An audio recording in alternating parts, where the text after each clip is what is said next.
The court jester, as he was known, no longer exists. Today, we have ramifications of this figure adapted to modern society. Laughter has always been a part of human history. As Aristotle would say, it was given to a man as a divine gift. But this was vastly different in the courts. In a hierarchical world, everyone laughed among his equals. No one laughed at a superior figure. Except for one anti-hero, the court jester, the only one who could laugh at his superior. But what did the court jester laugh at? At human beings or at himself? Poor, naive, stupid, idiotic, and ignorant. And his king, whom he imitated, rich and lonely. The court jester is a living parody of the king. He showed the monarch's unconscious side, revealing the fragility of his human condition. The jester knew how to do thousands of things to amuse and distract his master from his sorrows and troubles. He could play the harmonica and the trumpet. He could jump extraordinarily and talk excessively, but he was not boring. He said prayers, told stories, posed riddles, and sang. The court jester is represented by the stick, at which the end has the miniature trickster, like a double of himself. In other representations, he may appear with a mirror to laugh at himself. His rattled cap and stick were not mere cosmic accessories. They had a specific meaning, to reverse the characteristic symbols of the king's glory and power. The royal crown and scepter. In the hands of the jester, these became pathetic. The court jester entertained to distract people from the woes and sufferings of existence, but he took advantage of the opportunity to teach rude lessons to the powerful, benefiting from the impunity given to his foolishness. He was a negative of power. Through caricature, he turned everything that was serious into ridicule. His impunity was assured by his madness. The court jester, like the madman, was considered innocent in deed and word. The king and the jester were connected by the loneliness of being outcasts. The king, because of his power, that separated him from the average people. The jester, because of his deformities, which led him to be excluded from society. The court jester was the king's ideal counterpart. Between classical antiquity and the 17th century, the rich and powerful always had court jesters by their side. In Persia, Egypt, Greece, or Rome. Aesop, the great writer of fables from ancient Greece, can be considered a wise jester. At that time, a court jester was a professional like any other. He was hired by the king to serve him. His service? Foolery. On top of that, he became the king's advisor. Through his jokes, he revealed truths that no one else could tell the king, perhaps not even himself.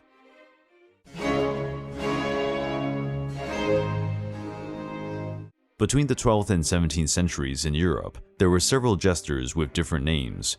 For example, there was a natural jester who was born with some physical or mental deformity. They had a hunchback or were dwarves, or else they were bizarre and excluded figures on the fringes of society. If they didn't know any art, they were taught. Many kings had their dwarves, including Catherine de' Medici, who had a Polish dwarf. Monarchs had dwarves as good luck charms. Dwarves were also memorable characters who took part in remarkable depictions of the human condition, especially tied to evil. This usually happened in plays, where they were magical, wicked creatures. Then there were the artificial jesters. Everything indicates that they were the best comedians of their time, the Middle Ages. Contrary to what many people think, these commoners paid to entertain the nobility and royalty were not madmen, nor did they have physical deformities, such as hunchbacks and dwarves, which many courts adopted to be part of their private circus. The court jesters were no jesters at all. They had various skills. They versed, juggled, and mimed. Above all, they were people with the talent, wisdom, and sensitivity to amuse others. Some were also prophets and knew some kind of art. Especially in the 14th and 15th centuries, the jester was part of the group of artists supported by the courts, along with painters, musicians, and poets. Who best defined their position as part of the powerful circles was the English theatre genius William Shakespeare, 1564 to 1616, who highlighted the figure of the jesters with roles of immense importance in his works. In plays like King Lear and The Twelfth Night, the jester is the cleverest of characters. He has license to speak when no one else dares. The character's freedom is so great that he even criticizes the kings themselves, with acid comments that amuse the audience. In Shakespeare's theater, the audience doesn't laugh at the court jesters, they laugh with them.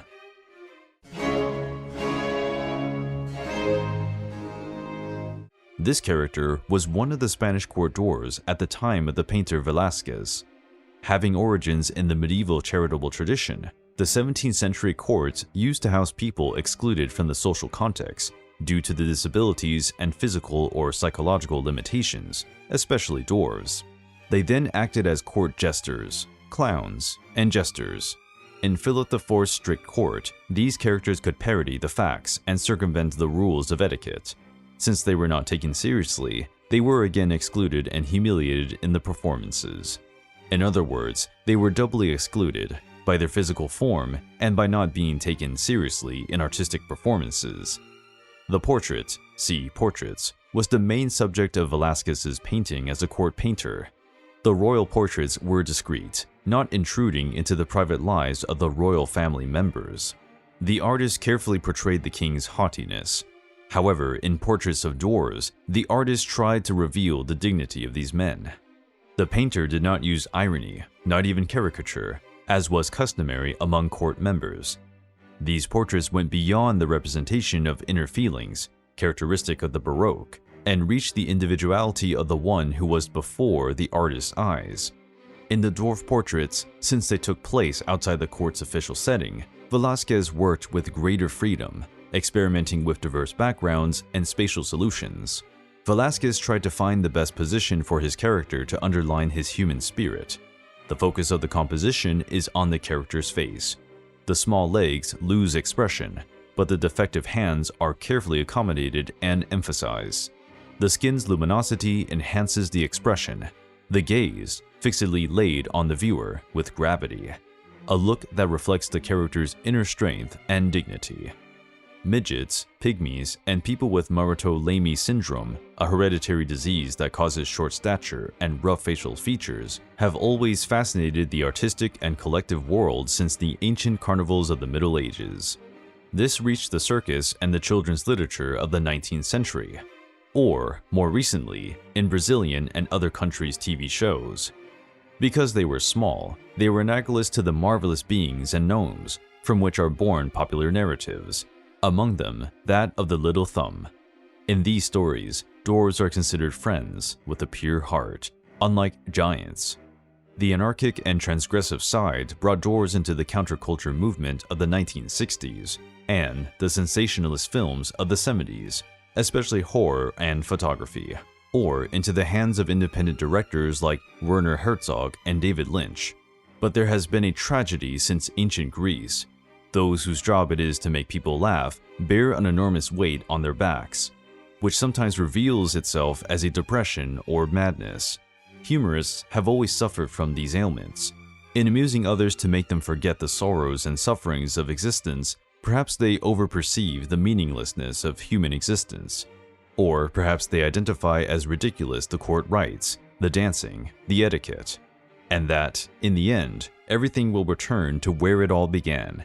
And, because their mission is to make people laugh, they are not taken seriously by a large share of the public. Only the great geniuses, like Shakespeare and Velázquez, could understand their complexity and dignity.